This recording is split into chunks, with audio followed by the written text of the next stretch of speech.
Story Pot 2, $1.87. That was all. She had put it inside, 1 cent and then another, and then another. In her careful buying of meat and other food, Della counted it in 3 times, $1.87, and the next day would be the Christmas. There was nothing to do but fall on the bed and cry, so Della did it, while the lady of the house was slowly growing quieter. We can look at the home. Furnished rooms at a cost of $8 a week. There is little more to say about it. In the hall below was a letter box too small to hold a letter. There was an electric bell, but it could not make a sound. Also, there was a name beside the door, Mr. James Dillingham Young.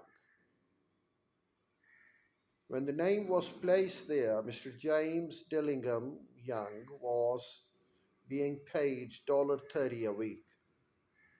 Now, when he was being paid only $20 a week, the name seemed too long and important. It should perhaps have been Mr. James D. Young.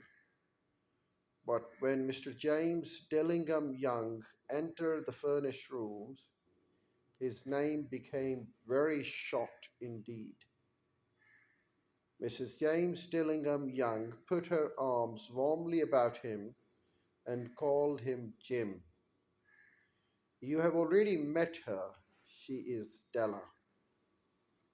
Della finished her crying and cleaned the marks of it from her face.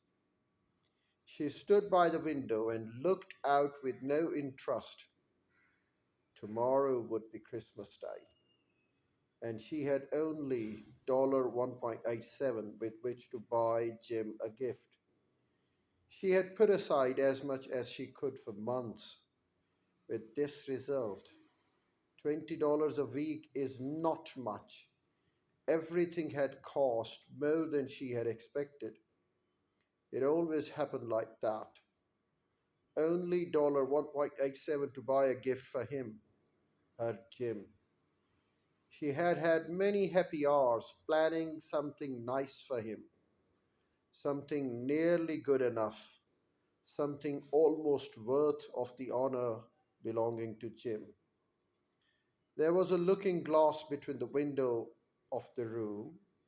Perhaps you've been kind of looking glass that is placed in $8 furnished rooms. It was very narrow. A person could see only a little of himself at a time. However, if he was very thin and moved very quickly, he might be able to get a good view of himself. Della, being quite thin, had mastered this art.